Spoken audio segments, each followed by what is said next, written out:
नमस्कार। जलवायु पत्रिका के मंच पे आप सबका स्वागत है। आज हमारे साथ डॉक्टर नवीन तिवारी जी हैं। आप पूर्वांचल की सबसे ऐतिहासिक धरती आजमगढ़ के मूल निवासी हैं और आपने दुनिया के कई देशों में रिसर्च किया है, काम किया है, पढ़ाई लिखाई की है और वर्तमान समय में आप अमेरिका के पेनिनसुला में हैं। आपसे आज हम भारत में जो शोध हो रहे हैं या भारत में जो उच्च शिक्षा की स्थिति है उस पर एक बातचीत करना चाहते हैं और इस बातचीत में हम यह जानने की कोशिश करेंगे कि आखिर वे कौन से रास्ते हैं, वे कौन सा मेथड होगा जिसके द्वारा हम भारतीय स्टूडेंट दुनिया के अन्य देशों के जो विद्यार्थी हैं उनके समकक्ष एक बेहतर माहौल खड़ा कर सकते हैं, बेहतर प्रतिस्पर्धा में शामिल हो सकते हैं और ऐसा कुछ रिसर्च में काम किया जाए जिससे हम दुनिया के अन्य देशों के बेहतर खड़े हो सकते हैं। डॉक्टर नवीन तिवारी जी, आपका स्वागत है। आप अपना परिचय दीजिए और बताइए कि इस समय आप कहाँ पर हैं, क्या काम कर रहे हैं। पहले तो मैं धन्यवाद करूँगा अजय भैया का जो मुझे आमंत्रित किए हैं थोड़ा सा अपने बारे में बताने का और रिसर्च के बारे में बताने का। तो मैं नवीन तिवारी हूँ। मैं मूल निवासी जीएनपुर आजमगढ़ का हूँ। जानते ही हैं जीएनपुर एक बहुत छोटा सा टाउन है। तो वहाँ से और पेंसिल्वेनिया अमेरिका का सफ़र सही में आसान नहीं था, लेकिन करना पड़ता है अच्छे कामों के लिए। तो पहले मैंने अपनी पढ़ाई, फिर हम लोग बचपन से हम लोग यहीं थे, लेकिन फिर हम लोग पढ़ाई मैंने बंगाल से की है। सिलीगुड़ी एक जगह है, वहीं से मैंने स्कूलिंग किया है, अपना क्लास 12 किया है। फिर उसके बाद मैं रामकृष्ण मिशन विद्या मंदिर से बीएससी एमएससी किया हूँ केमिस्ट्री और अप्लाइड केमिस्ट्री से। फिर उसके बाद एक परीक्षा होती है गेट, बहुत लोग जानते हैं। गेट से फिर मैंने आईआईटी कानपुर में एमटेक किया। फिर एमटेक करने के बाद फिर मुझे ऑफ़र मिला नानयांग टेक्नोलॉजिकल यूनिवर्सिटी सिंगापुर, जो क्यूएस वर्ल्ड रैंकिंग में टॉप 15 में आता है इस समय प्रेजेंट में। वहाँ से मैंने पीएचडी की है material science and engineering department से और मेरा रिसर्च का टॉपिक था self healing materials for flexible electronic devices. मतलब जो मटेरियल्स, जैसे मान लीजिए कोई मटेरियल है, टूट जा रहा है, फ्रैक्चर हो रहा है, तो अपने आप वो हील करके फिर से हम लोग यूज़ कर सकते हैं। तो इसमें एडवांटेज ये है कि हम लोग इलेक्ट्रॉनिक ई वेस्ट, जो इलेक्ट्रॉनिक वेस्ट कहा जाता है, उसको हम मिनिमाइज़ कर सकें। और जो बाकी सब चीज़ें हैं, जो इलेक्ट्रॉनिक्स मार्केट में नई नई चीज़ें आती रहती हैं, उस पर हम लोग कुछ इम्प्रूवमेंट कर सकें। तो ये तो मेरा पीएचडी का टॉपिक था। फिर उसके बाद पीएचडी के बाद मैंने थोड़ा सा अपना कोविड आया। फिर कोविड में पता चला कि हेल्थ जो डिपार्टमेंट है पूरे वर्ल्ड में, उसमें बहुत सारा रिसर्च बाकी है। तो मैंने क्या किया कि अपना जो फंडामेंटल्स जो तैयार किया था, तो फिर मैं उसी फंडामेंटल्स को पकड़ के बायोमेडिकल डिवाइसेस में वही चीज़ यूज़ किया। तो उसमें विभिन्न प्रकार के हम लोग वेरेबल सेंसर्स बनाते थे, जिसमें आपके कुछ एनर्जी हार्वेस्टिंग वाले भी रहते थे, ट्राइबो इलेक्ट्रिक नैनो जनरेटर्स, जिससे हम लोग बिना किसी के सहारे के हम लोग बिजली पैदा कर सकते हैं। जैसे ताली बजा के भी कर सकते हैं, पैदल चलते हैं। आजकल तो एक कंपनी है जो शू बनाती है जिसके अंदर वो ट्राइबो इलेक्ट्रिक मटेरियल रहता है, लोग चलते हैं तो अपना फ़ोन या फिर कुछ भी लैपटॉप चार्ज कर सकते हैं इजीली। तो ऐसे टाइप के रिसर्च में फिर मैंने मूव किया। तो ताइवान में था मैं लगभग 1 साल। फिर उसके बाद वहाँ से फिर मुझे अपॉर्चुनिटी मिला पोस्ट डॉक करने का पेंसिल्वेनिया स्टेट यूनिवर्सिटी, जो भी यूएस की टॉप 10 यूनिवर्सिटी है और क्यूएस उसकी रैंकिंग टॉप 100 में आती है। और वहाँ पर भी मैंने लेज़र और मैग्नेटिक सॉफ्ट रोबोट पे काम करना शुरू किया, जिससे मेडिकल ऑपरेशंस, मेडिकल चीज़ों में सहायता मिलती है। कि जैसे मान लीजिए फॉर एग्जांपल एक एंडोस्कोपी करना होता है, तो आप एक बहुत बड़ा पाइप अंदर डालते हैं, फिर उस पर एक कैमरा लगा होता है जिससे आपकी स्कैनिंग होती है। तो बहुत सारे रिसर्चर ऐसे भी हैं जो बिना वो पाइप डाले जस्ट एक सिंपल माइक्रो स्केल लेवल का एक रोबोट जिसमें सब फैसिलिटीज़ रहती है, उसको मैग्नेटिक फील्ड के द्वारा अंदर डाल के आप डायग्नोसिस कर सकते हैं बिना किसी दर्द के, बिना किसी पेशेंट्स को आप वो मतलब प्रॉब्लम में ना डाल के। तो सिंपल एंड ईजी मतलब बायोमेडिकल में मेरा ये इंटरेस्ट है। फ़िलहाल ही मुझे अभी मैरी क्यूरी जो one of the most prestigious fellowship है वर्ल्ड की मुझे मिली है, और मैं कुछ ही महीनों में वहाँ मूव करने वाला हूँ। अभी आया हूँ थोड़ा घर छुट्टी मनाने। जी, मैं कुछ भारत में जो रिसर्च हो रहे हैं उस रिसर्च के संदर्भ में जानना चाहता हूँ, और ये जानने की कोशिश है कि आखिर हिंदुस्तान में जो भी शोध हो रहे हैं, शोध के प्रति युवाओं में वो आकर्षण नहीं दिखाई देता, या वे ये कहते हैं कि आखिर हम शोध करके क्या करेंगे। वैसे भी हमने देखा है कि बहुत सारी यूनिवर्सिटियों में बहुत सारे शोध हो रहे हैं, लेकिन कोई भी शोध, कोई भी रिसर्च दुनिया में व्यापक स्तर पे नहीं जान पाते हैं कि हिंदुस्तान की किस यूनिवर्सिटी में क्या रिसर्च हो रहा है, क्या नई चीज़ें, क्या नॉवेल कंपाउंड मिला या क्या नई बात मिली। आखिर क्या कारण है कि इसकी चर्चा दुनिया में हो नहीं पा रही? मेरे हिसाब से अगर आप मेरा ओपिनियन अगर पूछें तो इसमें मूलतः मुझे 2 से 3 पॉइंट रखने हैं। पहला तो हमारे देश में इतनी जनसंख्या है जो वर्ल्ड लेवल पे दूसरे नंबर पे है, या पहले नंबर पे भी हम लोग जा सकते हैं चाइना को क्रॉस करके। तो दिक्कत तो वो एक है, वो पॉइंट है, उसको हम नलीफाई नहीं कर सकते, तो वो प्रॉब्लम रहेगी। दूसरा प्रॉब्लम ये है कि हमारी जो इंडस्ट्रीज़ हैं, कंपनीज़ हैं, वो रिसर्च में इन्वेस्ट करती ही नहीं हैं, बहुत कम करती हैं। जहाँ पर अगर मैं कंपेयर करूँ ताइवान, क्योंकि मैं सिंगापुर, ताइवान और यूएस में रहा हूँ, तो इन जगहों पे एटलीस्ट सिंगापुर में 40 to 50% जो फंडिंग आती है वो इंडस्ट्री की आती है। फिर उसके बाद जो मिनिस्ट्री ऑफ एजुकेशन MOE जो बोलते हैं वो लोग फंड करते हैं, डिफरेंट प्रोजेक्ट्स निकालते हैं। जैसे यहाँ पर UGC है, फिर ये सब जो फंडिंग निकालती है वैसे ही बाहर भी निकालती हैं, लेकिन 30 to 40% आपके इंडस्ट्री ओरिएंटेड रहते हैं। यूनिवर्सिटी का करिकुलम में ही रहता है, कोई भी professor you have to get at least 1 to 2 industrial projects, तो फाउंडेशन ही रहता है। तो इसकी वजह से रैंकिंग भी बढ़ती है, उनका इंफ्रास्ट्रक्चर भी डेवलप होता है, पैसे भी रहते हैं, और स्टूडेंट के पास इनफ इंफ्रास्ट्रक्चर और फंडिंग भी रहता है ताकि रिसर्च कर पाएँ। तीसरा रीज़न ये है कि हमारे यहाँ अभी भी प्रोफेसर बहुत सारे ऐसे भी हैं, मैं सबका नाम नहीं लूँगा, मतलब कुछ लोग जो अभी भी वो लोग नए रिसर्च की तरफ जाना ही नहीं चाह रहे हैं, वही जो जानते हैं वही करना चाह रहे हैं। इससे क्या होती है कि बाहर सपोज फॉर एग्ज़ाम्पल मैं एक सेमीकंडक्टर का एग्ज़ाम्पल देता हूँ। हमारे देश में सेमीकंडक्टर अभी आया है, जबकि बाहर के देशों में सेमीकंडक्टर में 25-30 साल आगे लोग एडवांसमेंट कर चुके। तो इससे क्या होगा कि हमारा देश ऑलरेडी 25-30 साल पर्टिकुलरली उस सेमीकंडक्टर फील्ड में, और सेमीकंडक्टर मतलब एक काइंड ऑफ मदर होता है इलेक्ट्रॉनिक्स, उसके बिना कुछ नहीं है, मोबाइल बोलिए, टीवी बोलिए, कुछ भी। तो उसमें हम लोग फॉर एग्ज़ाम्पल उसमें हम लोग अभी 25-30 साल पीछे हैं। तो इससे आप अंदाज़ा लगा लीजिए। मैं एक एग्ज़ाम्पल दे रहा हूँ, उदाहरण दे रहा हूँ, क्योंकि मैं इस बैकग्राउंड से हूँ। बाकी जो फील्ड ऐसे भी हैं, तो मैं कहूँगा कि प्रोफेसर्स लोगों को नई नई चीज़ें देखनी चाहिए और बच्चों को मोटिवेट करना चाहिए कि भाई नई नई चीज़ खोजो। अभी फ़िलहाल वर्ल्ड में 2 रिसर्च बहुत डिमांडिंग में है, एक है हेल्थ और एक है एनर्जी। इवन एक प्रोफेसर ने मुझे कहा था, even if you go to an industry and you can reduce the energy cost by 1 पैसे, that is still turnover of जो कंपनी का टर्नओवर होता है वो बढ़ जाता है।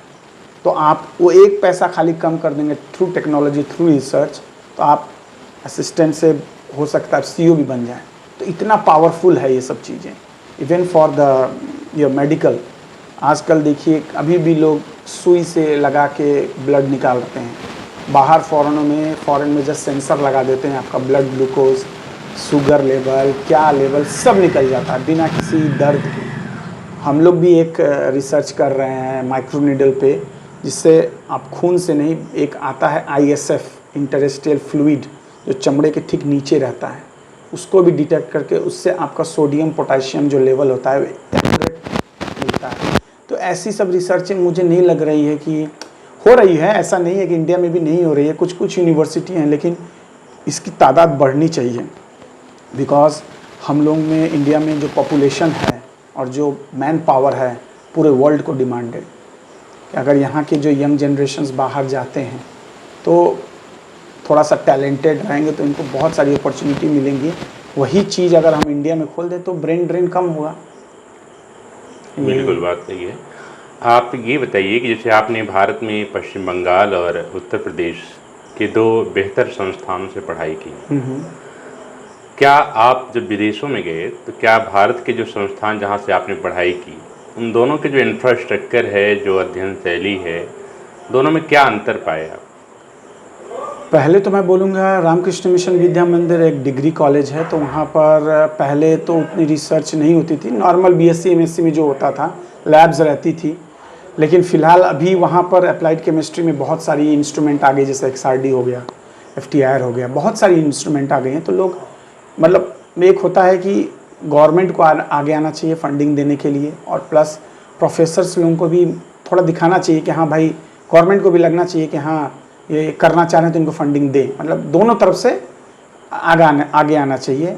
और रही बात कानपुर की, तो कानपुर IIT कानपुर वो इंडिया में रिसर्च के लिए वन ऑफ द बेस्ट है, लेकिन स्टिल वहाँ पर भी कुछ जैसे है, जैसे मान लीजिए कोई आप चीज़ FEACM है, field emission scanning electron microscopy है, उससे आप छोटी सी छोटी चीज़ों को लार्जर व्यू में देख सकते हैं। उसके लिए भी आप लोगों को मतलब बहुत सारी मतलब फॉर्मेलिटीज़ होती हैं। आप लगभग 1 हफ्ता 2 हफ्ता आपको एक सैंपल एनालिसिस करने में टाइम लगता है, क्योंकि कम है। वही चीज़ मैं अगर सिंगापुर में था, वो सब चीज़ मैं अपने हाथों से करता था, जब चाहे मैं तब कर सकता था। इससे क्या होता है, समय बचता है। यहीं पर PhD 5 साल 6 साल लोग करते हैं, बाहर विदेशों में 3.5-4 साल में भी होती है। रिसर्च वही होता है, लेकिन वही जो समय जो घिंच जाता है, इससे थोड़ा सा हमको लग रहा है कि युवाओं में जो डिमोटिवेट हो जाते हैं, डिप्रेशन में भी आ जाते हैं कि इसके बाद क्या। यहाँ पर रिसर्च के लिए उस तरह के अवसर उपलब्ध नहीं है जैसे दुनिया के अन्य देशों में। नहीं, उपलब्ध हैं लेकिन कम है। जैसे मान लीजिए आपके नंबर ऑफ यूज़र्स 50 हैं तो एक इंस्ट्रूमेंट है, बाहर 50 के लिए 5 है, तो रेशियो कितना कम हो गया। तो यही प्रॉब्लम है। अगर आपसे कहें कि हम 5 ऐसे सुझाव बताइए, खासकर हिंदुस्तान के जो हायर एजुकेशन में पढ़ने वाले विद्यार्थी हैं, बड़ी यूनिवर्सिटियों में हैं या छोटे मोटे कॉलेजों में हैं, जो रिसर्च की तरफ जाना चाहते हैं, जानना चाहते हैं, लेकिन यहाँ पर लोग से ये समझते हैं कि इसमें पैसा बहुत खर्च होता है, गवर्नमेंट का सपोर्ट उतना नहीं है, तो वो थोड़ा डिमोटिवेट हो जाते हैं और रास्ता अपना बदल लेते हैं। तो 5 ऐसे सुझाव बताइए जो इस देश की सरकार के लिए भी हो, डिग्री कॉलेजों के लिए, यूनिवर्सिटियों के लिए और विद्यार्थियों के लिए, जिससे वो रिसर्च में ईजिली जाएं और बेहतर काम करें। ओके, पहला तो मैं विद्यार्थियों के लिए कहूँगा कि इवन अगर आप पैशनेट हैं रिसर्च के लिए तो आप करिए। पहला, कॉन्फिडेंस और फोकस, 2 चीज़ बहुत इम्पॉर्टेंट होती है विद्यार्थियों के लिए। कॉलेज में क्या है कि आप लड़कों को मोटिवेट करवाइए, कुछ नए नए शोधन वही मत करवाइए जो 25 साल से चला आ रहा है, 30 साल से, क्योंकि आजकल के ज़माने में हर बच्चा इंटरनेट चलाना जानता है, उनके पास स्मार्टफोन है, so they know what is there in some, मतलब क्या एडवांसमेंट है हर चीज़ों का। आजकल तो फ़ोन भी फ्लिप वाला आ गया है, सैमसंग का फ्लेक्सिबल वाला, जो फोल्ड करके आप रख लो छोटे से डब्बे में। तो इस तरीके के मतलब मैं कहूँगा एक ये एग्ज़ाम्पल दिया हूँ, बहुत सारी ऐसी चीज़ें। और गवर्नमेंट को मैं ये कहूँगा कि ज़्यादा से ज़्यादा फंडिंग लाएं, और प्रोफेसर्स लोगों को भी बोलें कि ज़्यादा से ज़्यादा फंडिंग लाएं। और लास्ट वाला पॉइंट मैं सबसे अच्छा पॉइंट बोलूँगा, कोलैबोरेट करें। कोलैबोरेशन से आपका काम बहुत आसान होता है, बहुत नाम भी होता है। अब फॉरेन में जैसे कोई भी प्रोफेसर फॉरेन से पढ़ के आया है तो दे शुड नॉट, मतलब ऐसा नहीं कि पढ़ के छोड़ो आप दूसरा करते हैं, मतलब अपना शुरू करते हैं। तो कोलैबोरेशन पकड़ के रखें। बाहर चीज़ें, मैं जिस प्रॉफ के अंडर में था उसका 90% काम कोलैबोरेशन से होता है, और उसमें इतने अच्छे अच्छे जर्नल्स छापे हैं उनको बताऊँ, और जस्ट अभी असिस्टेंट प्रोफेसर है। एक बात और, जैसे मान लीजिए कि हम ये जानते हैं कि यहाँ पर जब भी पेपर की बात होती है, जर्नल्स की बात होती है, तो यूनिवर्सिटी से संबंधित कुछ पेपर्स होते हैं जिसमें जीन इंडिया पेपरों को छापते हैं और ये जानने की कोशिश नहीं करते कि उस पेपर की गुणवत्ता क्या है, या गुणवत्ता के साथ साथ जो रेफरेंसेज उठाए जाते हैं उसमें भी बहुत लोकल रेफरेंसेज उठाते हैं। और शायद मुझे यही कारण है कि सीवी रमन के बाद दूसरा कोई ऐसा वैज्ञानिक नहीं हुआ जो भारत में रहते हुए नोबेल अवार्ड पाए। इस पर एक प्रकाश डालिए कि आखिर ऐसा क्यों है कि यहाँ की रिसर्च को दुनिया के अन्य देशों में कंसीडर भी नहीं किया जाता है और वहाँ तक, या ऐसा रिसर्च नहीं हो रहा है कि वहाँ तक पहुँच नहीं पा रहा है। तो मेरे हिसाब से पंखा बनकर मेरे हिसाब से ये है कि एक तो ये है कि आप रिसर्च वाला जो चीज़ है, रिसर्च में अगर आप नई नई चीज़ें नहीं लाएंगे, आप मतलब दुनिया के साथ नहीं बढ़ना चाहेंगे, आप हमेशा पीछे रहेंगे। सबसे पहली बात। दूसरी बात यह है कि हमारे देश में मैं अभी भी बोलूँगा, ये कोरोना महामारी एक बहुत बड़ा एग्ज़ाम्पल थी। आप बड़े से देश में हैं, अगर ये बीमारी कम्युनिकेबल टाइप की है तो अब फैलेगी बहुत तेज़। हमारे पास इतने सारे इंफ्रास्ट्रक्चर थे, बेड्स थे, हॉस्पिटल थे। तो मैं ये बोलूँगा कि रिसर्च, जैसे कानपुर में एक हॉस्पिटल बन रहा है अभी, जहाँ पर टोटली वेरेबल इलेक्ट्रॉनिक्स पे बन रहा है वो। उसमें बहुत सारी जो नई नई तकनीकी, ऐसा नहीं कि नहीं हो रहा है, लेकिन हम चाहते हैं कि मेरा पॉइंट है कि ये थोड़ी सी रफ्तार पकड़नी चाहिए, क्योंकि दो ही चीज़ इम्पॉर्टेंट है, एजुकेशन और एक हेल्थ। ये दो चीज़ में अगर इंडिया सही में compete करना चाहता है तो they should be more faster than the other countries, तभी जाके हम लोग डेवलप्ड कंट्रीज से टक्कर ले पाएंगे, नहीं तो फिर बहुत ही पीछे रहेंगे। अभी भी हम लोग पीछे ही हैं। अंतिम प्रश्न है आपसे कि जैसे आप अमेरिका या स्पेन जाने वाले हैं, इसी तरह सिंगापुर या ताइवान में थे, भारत के बहुत सारे विद्यार्थी बाहर जाते हैं और भारत को ये कहा जाता है कि ये प्रतिभाओं की खान है। तो जब यहाँ से ये बाहर जाते हैं, विदेशों में जाते हैं, वहाँ पर भारतीय जो विद्यार्थी हैं, यहाँ के जो स्टूडेंट्स हैं, उनके रिसर्च में क्या हालत है, क्या प्रोग्रेस है, क्या वाकई वो ठीक ठाक पोजीशन पर हैं या अमेरिकी छात्रों या अन्य विदेशी छात्रों की अपेक्षा थोड़ा कमतर है? नहीं, ये तो मैं नहीं कहूँगा। हमारे जो इंडियन टैलेंट्स हैं, जो बच्चे हैं, दे आर रियली जीनियस। कुछ जो मैं IITs का एक एग्जांपल दे रहा हूँ। हम लोगों के यहाँ पर थोड़ा सा माइंडसेट चेंज करने की बहुत ज़रूरत है। अच्छे बच्चे जो बाहर मेन है कि अच्छे बच्चे बाहर क्यों जाते हैं। अगर वही चीज़ एक एजुकेशन सिस्टम में अगर चेंज हो जाए, जैसे बहुत जगह सिंगापुर में है, कोई भी मास्टर्स करेगा उस यूनिवर्सिटी से तो they have to sign a bond for 2 years। तो उस बॉन्ड में क्या है कि आपको स्कॉलरशिप मिलेगी, लेकिन 2 साल आपको वही काम करना है। इसका मतलब क्या हुआ, आप पढ़े और 2 साल जो आप पढ़ाई किए हैं वो वही यूटिलाइज़ कर रहे हैं। तो इसका डेवलपमेंट किसका हो रहा है, उसी कंट्री का। तो ये वाला चीज़ अगर इंडिया में भी हो, जैसे IIT कानपुर में है या फिर कहीं भी, उसमें क्या है कि अगर आप ये कर दें कि बॉन्ड कर दें, ठीक है हम तुमको फेलोशिप दे रहे हैं, फुल्ली फंडेड कर दीजिए टॉप क्रीम बच्चों को, या फिर जो भी बच्चे डिज़र्व करते हैं, एक कॉमन टेस्ट निकलवा लीजिए। बहुत सारे रास्ते हैं, ये बहुत लोग हमसे भी मतलब जो जानते हैं लोग वो कर सकते हैं, बॉन्ड करवा दीजिए। तो इससे क्या होगा कि जो बच्चे हैं जो बाहर नहीं जाना चाहते हैं तो 2 साल के लिए रहेंगे, आप उन टैलेंट को यूज़ करिए। 2 साल भी अगर आप रोक लेंगे इंडियन पॉपुलेशन के टैलेंट को, बहुत आगे बढ़ेंगे। और ये भी है कि ऐसा नहीं है कि हम लोग किसी भी कंट्री से इन टर्म्स ऑफ टैलेंट, मतलब नॉलेज और ये सब से हम लोग कम हैं। बस हमारे पास इंफ्रास्ट्रक्चर, फंडिंग, ये सब चीज़ बहुत है जो प्रॉब्लम है, जो बहुत सब लोग जानते हैं। इसी वजह से मैक्सिमम बच्चे बाहर जाते हैं। एक प्रश्न और, जो नए विद्यार्थी हैं जो न्यू एजुकेशन पॉलिसी की तरह एडमिशन लिए हैं या अभी ग्रेजुएशन या PG में हैं, उनके लिए आप क्या कहना चाहेंगे कि वो रिसर्च में क्यों आए? अगर मेरा ओपिनियन आप पूछें, मैं क्यों खुद एक PhD हूँ, तो मैं चाहूँगा कि वो रिसर्च करें, क्योंकि रिसर्च में ही आप बहुत सारी चीज़ें खोज सकते हैं। रिसर्च का अगर आप वर्ड को एनालिसिस करेंगे, रिसर्च का मतलब फिर से खोजना, वो पहले से खोजा हुआ है कुछ ना कुछ, उसमें आप क्या नया इम्प्रूवमेंट कर सकते हैं। तो ये बहुत इम्पॉर्टेंट चीज़ है। अगर आप मेरा ओपिनियन पूछें तो मैं तो कहूँगा जो भी PG वाले हैं, रिसर्च इंटरेस्टेड हैं, so they should go for research। तो मैं तो मतलब सही में मैं तो चाहूँगा कि रिसर्च करें। और ऐसा नहीं है कि ये लोग मतलब है एक ट्रेंड है इंडिया में कि पीएचडी कर लिए हैं तो क्या अब इसके बाद क्या करेंगे, ऐसा नहीं है। मतलब हर चीज़ का एक वो होता है, क्योंकि एकेडमिक्स में कोई भी चीज़ पाने के लिए यू हैव टू वेट, क्योंकि आप पढ़ाई का एक लेवल पे ऐसे जा रहे हैं टॉप पे, क्योंकि पीएचडी के बाद कोई डिग्री है ही नहीं, वही तो द टॉप मोस्ट डिग्री है। अब उस डिग्री पे आप पोस्ट डॉक करके एक्सपीरियंस लेते हैं बाहर जाके, कई सारे लैब्स में एक्सपीरियंस काउंट करता है। फिर आप खुद देखेंगे कि आप कैसे एक्सप्लोर कर सकते हैं चीज़ों को। बहुत लोग इंडस्ट्री में भी रिसर्च जाके करते हैं, कुछ एकेडमिक्स में भी आते हैं। तो ऐसा नहीं है कि आप रिसर्च कर लिए पीएचडी के लिए तो क्या करें, ऑप्शंस हैं।